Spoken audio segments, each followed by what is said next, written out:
Bonjour, je vais parler des 2 derniers épisodes de Titans.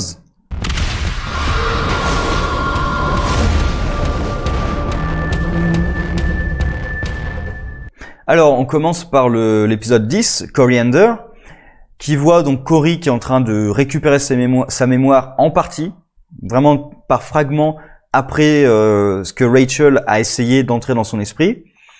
Alors dès le début, pour moi, ça ouvre avec quand même quelques problèmes. Alors déjà, j'avais raison sur un point. C'est pas Cory qui cherche activement à tuer Rachel.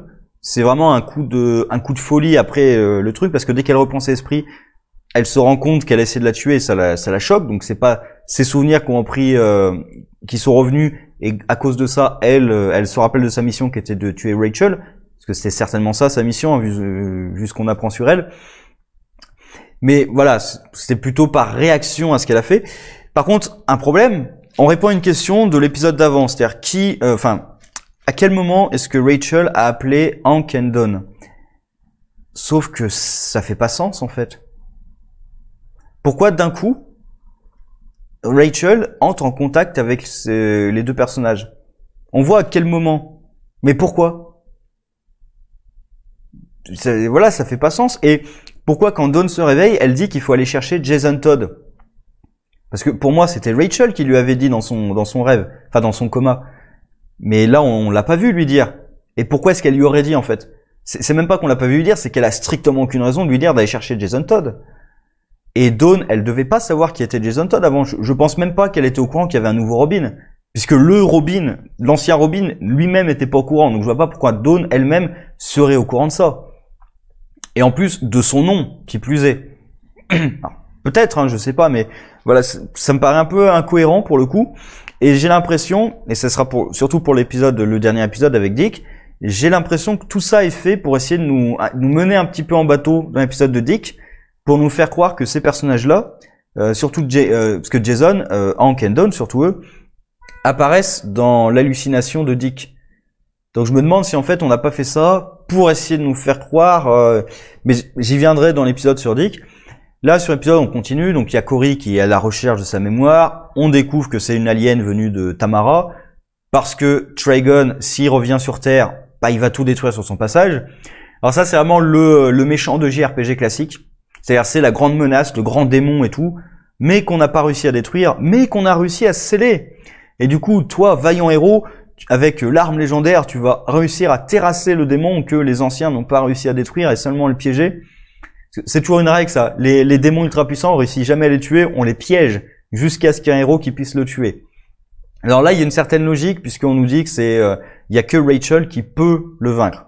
Il y a une certaine logique à ça vu qu'ils partagent les mêmes pouvoirs. Leurs pouvoirs en tout cas ont la même origine. Donc il y a une certaine logique à ce que ça soit la seule qui puisse le battre. Et du coup, il y a une logique à ce que Trigon essaie de l'amener de son côté. Parce qu'on voit à la fin, clairement, il essaie de l'amener vers elle. Ce qui échoue complètement dans l'épisode suivant, mais j'en parlerai.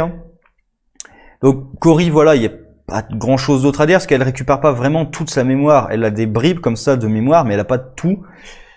Sinon, oui, dans son vaisseau, on voit l'image de Trigon en hologramme. Alors, on la voit pas vraiment bien, mais ça a l'air quand même d'être le Trigon version comics. Parce que là, il prend une forme humaine, mais ça a l'air d'être le Trigon version comics. Sinon, dans la maison de Rachel, comme on s'en doutait, comme je m'en doutais, mais je pense que j'étais pas le seul, la mère de Rachel était plus que suspecte. Et en effet, elle est plus que suspecte.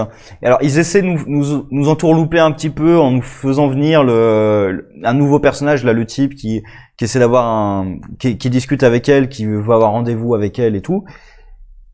Pour essayer de nous faire croire sans doute qu'il fait partie du culte, qui est après Rachel.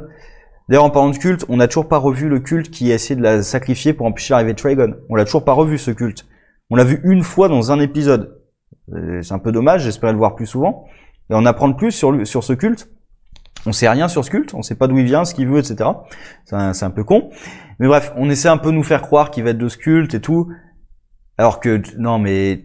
c'était la mère depuis le début, faut pas nous prendre pour des idiots, ça se voit. La scène où elle entre dans la chambre vide avec le miroir et le téléphone qui sonne, non mais c'est suspect, c'est tellement suspect que c'est évident qu'il y a un problème avec la mère. Et Gar aussi qui a des visions et tout. Mais clairement, enfin, cet endroit est pas bien. Il y a des problèmes dans ce lieu. Et la mère, elle agit comme si tout était normal. Donc, non, voilà, c'est évident que c'est elle. Et oui, c'est évident que c'est elle. Alors, le plan est plutôt intelligent.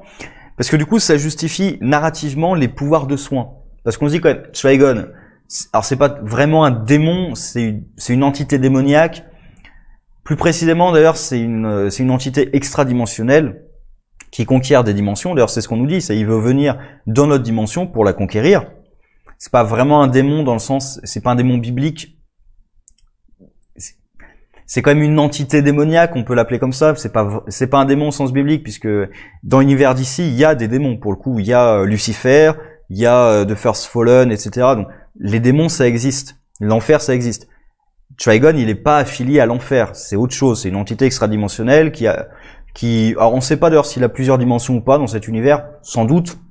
Voilà, il règne sur plusieurs dimensions, qui ressemblent quand même pas mal à l'enfer, hein, vu que il est pas très sympathique, hein, comme dirigeant. Et il veut s'occuper de la Terre, et il a besoin de Rachel pour ouvrir le portail. Et du coup, on se dit, bah, pourquoi est-ce qu'une entité comme ça aurait des pouvoirs de soin? Et là, il y a une certaine logique, c'est-à-dire que ces pouvoirs de soin, ils lui servent à séduire sa fille. Parce qu'à la fin, il arrive dans le but, clairement, de séduire sa fille pour le côté obscur, pour l'amener vers son projet, en ayant sa femme. On va l'appeler comme ça, je suis pas sûr qu'il la voit vraiment comme sa femme. À voir, mais je pense qu'il utilise plutôt la femme justement pour arriver à sa fille. Je pense que la seule chose qui l'intéresse, lui, vraiment, c'est sa fille. Mais du coup, ça change les histoires parce que dans les comics, la mère de Rachel, se rendant compte de ce qu'elle avait fait, parce que quand même, elle a couché avec plus ou moins Satan, hein. Pour un humain, tu vois Trigon, pour un humain standard, c'est Satan, hein, clairement. Tu vas pas faire la différence entre, c'est pas vraiment un démon, c'est une entité démoniaque. Tu vas pas vraiment faire la différence, hein, quand tu le vois. Et du coup, dans les comics, dès qu'elle se rend compte vraiment de ce qu'elle a fait, qu'elle prend conscience de ce qui se passe, elle va fuir et elle va entrer dans une autre dimension. Je crois que c'est Azerath. Je suis plus sûr du nom à chaque fois, c'est Azerath ou Azarath. Et c'est là où Rachel d'ailleurs sera éduquée et va contrôler ses pouvoirs. Bref, quand Trigon débarque, moi j'ai été déçu quand même de pas avoir une forme démoniaque de Trigon. Après, bon, je pense qu'il y a des questions de budget. J'imagine quand même que à un moment ou à un autre, on aura le droit à sa forme, que soit en vrai entre guillemets, que soit dans le récit ou que soit un flashback ou une illusion, quelque chose comme ça. J'espère à un moment ou à un autre voir la vraie forme de Trigon et surtout un truc tout con, mais voir ses yeux. Que ça, c'est un truc de Trigon en permanence. C'est alors soit il a 2 paires d'yeux, soit il a 3 paires d'yeux. Ça dépend des versions. Et moi, j'espérais juste voir un petit peu ça sur son visage à un moment ou à un autre. On le voit jamais, même à la toute fin. Ça aurait pu être sympa. Et du coup, il essaie de séduire Rachel. Et autant l'épisode Cory, voilà, je pas trouvé transcendant parce qu'en même temps, il révèle pas grand chose et tout ce qu'il révèle, ben, soit on le savait déjà, soit on avait de fortes suspicions, hein. La mère qui est du côté du père, bah oui, enfin, on s'en doutait, c'était évident. Cory, ben, oui, on savait que c'était une alien, on savait qu'elle était venue pour arrêter Rachel parce que c'est la porte qui allait faire venir Trigon sur Terre et que du coup, l'arrivée de Trigon sur Terre, c'était l'apocalypse dans tout l'univers. Il n'y a pas vraiment on va dire, il n'y a pas d'information éclatante qui change complètement notre point de vue, hein. Il n'y a pas un bouleversement du récit. Bon, mais voilà, ça passe. Ensuite, il y a l'épisode avec Dick. Et là, déjà, il y a un problème de base. C'est... Alors, on n'essaie pas de nous faire croire que c'est réel. Parce que ça serait débile, hein. Au moins, on n'essaie pas de nous faire croire que c'est réel, puisqu'on voit même la réalité, enfin, l'hallucination de Dick qui se tord au bon moment pour le pousser dans telle ou telle direction. Donc on va avancer. D'ailleurs, Trigon à la fin qui dit j'ai fait en sorte de lui donner toutes les opportunités pour... Oui, non, il l'a manipulé du début à la fin. Voilà, mais je lui ai donné les opportunités, ouais, je l'ai manipulé à chaque fois qu'il avait le choix de partir. Ouais, d'accord, non. Mais bref. Par contre, ils essaient de faire un truc qui est pas très honnête pour moi. C'est, ils nous mettent plein de références aux personnages à l'extérieur. Notamment, c'est pour ça que j'en ai parlé avant, Jason, Hank et Dawn, qui apparaissent tous dans la vision de Dick. On voit même une référence à Gar avec le tigre en peluche. il y a Starfire qui apparaît et je n'ai cessé de me demander est-ce que ça serait pas les personnages qui, depuis l'extérieur, essaient d'entrer dans l'hallucination, l'illusion de Dick, enfin que Trigon provoque à Dick, pour essayer de l'aider. Parce que si on a fait appel, enfin Rachel a fait appel à Jason, Hank et Dawn dans l'épisode d'avant sans aucune raison. Du coup, je me dis, bah ils vont servir quand même, il faut qu'ils servent à un moment ou à un autre. Donc je me suis demandé, est-ce que ça serait pas Rachel qui essaierait de combattre l'influence de son père là-dedans et non, non, non, pas du tout, pas une seule seconde. Pourquoi ils sont là? Ben pour rien en fait. Pour rien. C'est pour essayer de nous faire croire à nous que ça a peut-être un lien avec l'extérieur, sauf que non, ça n'a aucun lien avec l'extérieur. C'est tout dans la tête de Dick. Tout l'épisode se passe dans la tête de Dick. Et en fait, bah rétrospectivement, la fin montre qu'en fait que c'est débile. Trigon, il arrive sur Terre avec un bon plan pour essayer de séduire sa fille en soignant son petit copain devant elle. Enfin, pas encore son petit copain, mais voilà quoi. Et après, c'est prémédité. Il laisse entrer Dick. Donc c'est vraiment purement prémédité. Il a fait ça en toute conscience. Il laisse entrer Dick, alors qu'ils auraient pu le bloquer à l'extérieur et continuer à discuter avec Rachel, ce genre de choses, à essayer de l'influencer. Non, non, il le laisse rentrer et il en prend possession, littéralement devant sa fille. C'est littéralement le diable qui prend possession d'un de tes meilleurs amis sous tes yeux. Bah bizarrement, vu la tête de Rachel, elle lui fait plus trop confiance à son père. Hein. C'est étrange, hein. Mais quand tu vois ton ami qui a les yeux noirs avec des veines noires qui sortent, ouais, comment dire, je suis plus trop de ton côté en fait. Et c'est débile de la part de Trigon de faire ça. C'est contre-productif au possible. Ça a pas de sens. Au contraire, il aurait peut-être pu essayer de le posséder quand il était à l'extérieur du bâtiment.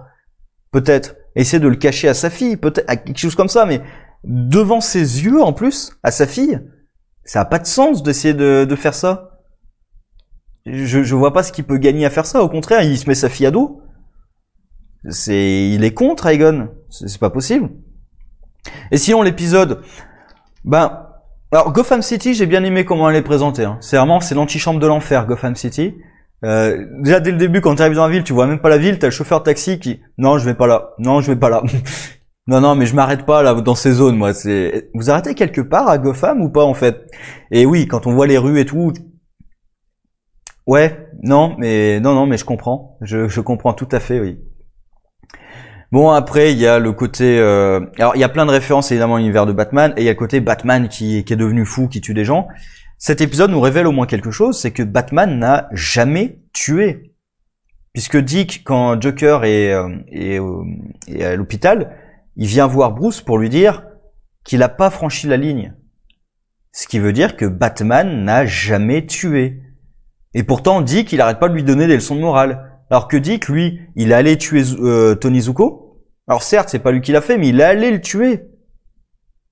Et c'est à cause de lui, d'ailleurs, il l'a pas sauvé. Donc c'est à cause de lui s'il est mort directement. Et là, récemment, il a brûlé un asile avec plein de gens à l'intérieur. Et c'est même pire, c'est pas lui qui l'a brûlé, il a demandé à sa copine de le faire pour lui. C'est même pire que ça. Il a demandé à quelqu'un d'autre de se salir les mains pour lui. Pour moi, c'est encore pire. Et il continue de donner les leçons de morale à Batman. Alors certes, c'est pas le vrai Batman, mais quand même, c'est énervant de voir ça. Moi, de plus en plus, j'ai l'impression que Robin s'est barré après justement l'affaire Tony. Et je me demande même si ça serait pas Batman qui l'aurait viré. J'ai l'impression que Dick s'est rendu compte qu'il avait essayé de tuer quelqu'un et qu'il a laissé quelqu'un se faire tuer et qu'il en veut à Batman pour ça. Sauf que pour le coup, Batman y est pour rien. Puisque avant qu'il l'entraîne, son but c'était de le tuer. Donc Batman est responsable de rien. J'ai l'impression qu'il rejette ses propres actions, sa colère et tout sur Batman alors que ça vient de lui-même. En même temps, comme on n'a pas vraiment de relation, on voit pas vraiment la relation Batman-Dick, on sait jamais exactement sur quel pied danser. Moi, honnêtement, j'ai du mal à croire maintenant un seul des récits de Dick. La façon dont il décrit Batman et tout, j'ai du mal à croire un seul de ces récits. Mais bon, et Batman aussi, alors un truc qui est un peu chiant, c'est qu'ils veulent pas le montrer. Pas comment dire. J'ai l'impression qu'ils veulent pas qu'il y ait un acteur, en fait. C'est-à-dire, on le voit de dos, on le voit dans l'ombre et tout, mais on voit jamais quelqu'un sous le costume. Et, j'espère quand même que, j'espère. Si on veut faire progresser le personnage de Dick, pour moi, il faut qu'il y ait des interactions avec Batman, et des vraies interactions, des discussions. Pas juste une figure éthérée comme ça dans l'ombre. Alors, ça peut marcher pour Batman. Ça peut très bien marcher pour Batman, ça, d'être une figure de l'ombre qu'on voit jamais vraiment. Un peu, voilà, comme une légende, quelque chose comme ça. Ça peut très bien marcher. Mais pas quand t'as un personnage principal qui est aussi lié que ça avec Batman. Là, il y a un problème. Et d'ailleurs, pour moi, ça pose même un problème graphique, c'est que quand il massacre tous les flics dans sa Batcave, ben les caméras sont dégueulasses, quoi. Parce qu'on peut pas voir le type sous le masque, puisque c'est un cascadeur, c'est pas un acteur. Enfin, on peut être les deux à la fois. On peut être cascadeur et acteur, y a pas de problème. Mais voilà, ils ont pas choisi un acteur, ils ont choisi un cascadeur pour jouer le rôle de Batman. Il joue jamais, en fait. Il y a pas de Bruce Wayne. On a Batman, mais on n'a pas de Bruce Wayne sous le masque. Et du coup, bah oui, ça fait des cuts un peu dégueulasses parce qu'il faut pas le voir. Il faut pas voir son visage. Du coup, voilà, je trouve ça un peu dégueulasse comme cut. Et ensuite, Robin, enfin Dick, puisque il a plus le costume de Robin, qui se laisse aller à la haine, à la colère et tout, et qui tue Batman. Honnêtement, pour moi, ça sortait complètement de nulle part. Je vois pas, en fait, dans le scénario qui a été inventé par Trigon, je vois pas ce qui pousse profondément Dick à passer de l'autre côté. J'aurais trouvé, par exemple, plus intelligent, plus intéressant aussi, que ça soit sur autre chose. Par exemple, le type qui tabasse sa copine, que Dick essaie de faire arrêter, et puis finalement, le type revient. Voilà, que ce soit un truc comme ça, que l'influence de Batman ait un effet sur lui, pour faire autre chose. Mais là, le fait de tuer Batman, et pareil, je vois pas en quoi ça... Parce que Trigon, en gros, il lui explique qu'il avait que deux choix, rejeter son obscurité ou l'accepter. Et apparemment, le fait de l'accepter, ça fait qu'il devient maléfique. Alors que j'ai envie de dire que si tu rejettes ton obscurité, ou si tu l'acceptes pleinement, dans les deux cas, je suis pas sûr que... Enfin, d'ailleurs, c'est pas qu'il l'accepte, c'est qu'il se laisse aller à elle. Parce que justement, la troisième possibilité, c'est tu l'acceptes, t'en prends conscience et t'agis en conséquence. C'est la solution raisonnable. La solution de dire non mais j'efface tout ça, je mets tout ça au fond de mon esprit et il ne se passera jamais aucun problème avec ça, il y a aucun risque que ça me revienne en boomerang. Ou le fait de dire j'y cède complètement, bah il y a la troisième voie, c'est j'assume et j'essaie de faire avec. Et apparemment c'est pas une des options proposées par Trigon. De toute façon voilà, c'est une vision de Trigon, donc tout ce que nous raconte Trigon sur le fait qu'il avait le choix et tout, non, à aucun moment il avait le choix, c'était une manipulation du début jusqu'à la fin, voilà quoi. Donc, l'épisode en soi, voilà, j'ai pas passé un mauvais moment, mais je vois pas trop l'intérêt déjà. Alors il y a plein de références au super vilain de Batman, ça fait plaisir, d'accord, mais bon, c'est une illusion. Pour le personnage de Dick, pour moi ça le fait pas tellement évoluer. Ça vous donne quelques informations en plus, mais pour moi, ça le fait pas tellement évoluer. Et au niveau du plan de Trigon, c'est complètement débile. Donc voilà, je comprends pas trop l'épisode, en fait, le projet. Bon, et à la fin, on termine avec Superboy qui sort de son tube où il a été créé. Donc clone. Alors, est-ce qu'ils vont assumer? Parce que c'est le clone de Superman. On nous a dit que Superman existait déjà dans l'épisode. Ce qui d'ailleurs ouvre bien la porte à ce que Nightwing soit bien le nom d'un héros kryptonien. Parce que normalement le nom vient de là, donc j'aimerais j'aimerais. Ça serait sympa qu'il conserve cette référence-là aux comics. Donc là, voilà. De toute façon, on est obligé à un moment ou à un autre d'énoncer que Superman existe, puisqu'ils ont introduit Superboy. Qui est le clone normalement de Superman et de Lex. Enfin après, ça dépend aussi des versions, mais la plupart du temps, c'est le clone de de Superman et Lex. Est-ce que ça va être la même chose ici? Est-ce qu'on va voir Lex dans cette série? Est-ce qu'on va voir Superman? Si on n'a pas Batman, je vois difficilement pourquoi on aurait Superman, mais pourquoi pas, hein. Est-ce qu'on aura Wonder Woman aussi, puisqu'on a Wonder Girl? J'ai pas l'impression, hein. La grosse trinité, je crois qu'on la verra jamais. Ça serait bien qu'on la voit, mais bon, c'est un peu dommage. Parce qu'on a des personnages qui sont vraiment liés à cette trinité, ça serait un peu con de pas la voir, jamais cette trinité. Et on voit surtout Crypto le chien. Donc ça au moins un truc qu'on peut pas enlever à la série, c'est qu'ils osent y aller. Hein. Adapter Crypto le chien dans une série aussi violente, je sais pas si j'aurais osé. Après on va voir ce que ça va donner, parce que ça peut être très ridicule très rapidement. Un chien avec des super pouvoirs kryptoniens, bon je pense qu'ils vont pas le faire parler, Dieu merci, mais bon, un chien avec des pouvoirs kryptoniens, ça peut très vite être ridicule. À voir comment c'est géré du coup. Et alors sinon... qu'est-ce que je redoute en fait pour la saison 2? Bah, ce que je redoute, c'est que là, l'équipe, elle est toujours pas réellement formée. On a vu des personnages qui ont été travaillés, certes, sur certains épisodes. On a vu des relations entre certains des personnages, mais je trouve qu'on n'a jamais vraiment eu une dynamique de groupe. Or, dans ce groupe, on va introduire Wonder Girl.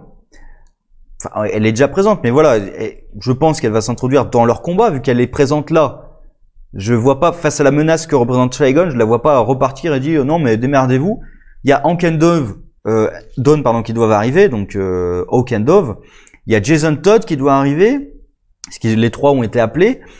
Maintenant il y a Superboy, ça fait quand même beaucoup de personnages. Alors d'un côté je suis content d'avoir tous ces personnages live, mais de l'autre côté voilà, ça fait beaucoup de personnages à intégrer dans une équipe qui est toujours pas vraiment formée. Donc voilà, c'est quand même un petit problème ça. On verra comment il joue ça. Est-ce qu'il y aura peut-être plus d'épisodes pour la saison 2? D'ailleurs, voilà, globalement, j'ai pas l'impression d'avoir vu une saison, en fait. J'ai l'impression d'avoir vu la moitié d'une saison. Et j'attends la suite de la saison, en fait. Et sauf que non, on me dit que c'est une saison 1 et qu'il y aura une saison 2. Ben, je la vois pas, en fait, la saison 1. C'est aussi un petit peu un problème parce que il y a pas de, on va dire, il y a rien qui s'achève vraiment, en fait. C'est ça, il y a rien que pour clôturer. C'est même pas le côté ah c'est un cliffhanger, c'est non. J'ai l'impression qu'il n'y a pas eu d'accomplissement en fait. Les personnages ont évolué, oui, ils sont partis d'un point A à un point B. On les a vus quand même un petit peu évoluer, mais pour moi il n'y a pas un véritable accomplissement qui fait que oui, il y a eu un enjeu qui a été résolu. Non, il y a aucun enjeu en fait. Il y a eu aucun enjeu qui a été résolu, aucun. Et j'ai un problème avec l'idée d'une saison 2 avec Trigon sur Terre. Comment tu peux faire une saison entière avec Trigon sur Terre? C'est comme faire une saison entière avec Darkseid sur Terre ou Doomsday sur Terre. Voilà, c'est l'Inde ou Galactus pour Marvel. Ça serait comme ça, c'est que Galactus arrive sur Terre, bah il commence à dévorer la planète tout de suite.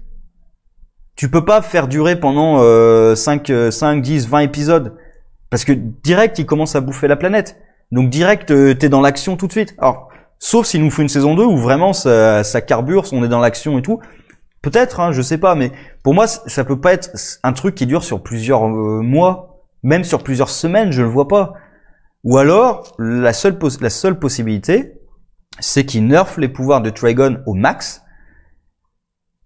Mais du coup, ta grosse menace qui va détruire la dimension, l'univers tout entier, qui est une menace pour le multivers en lui-même, bah ça serait nul en fait. C'est un peu ça le truc.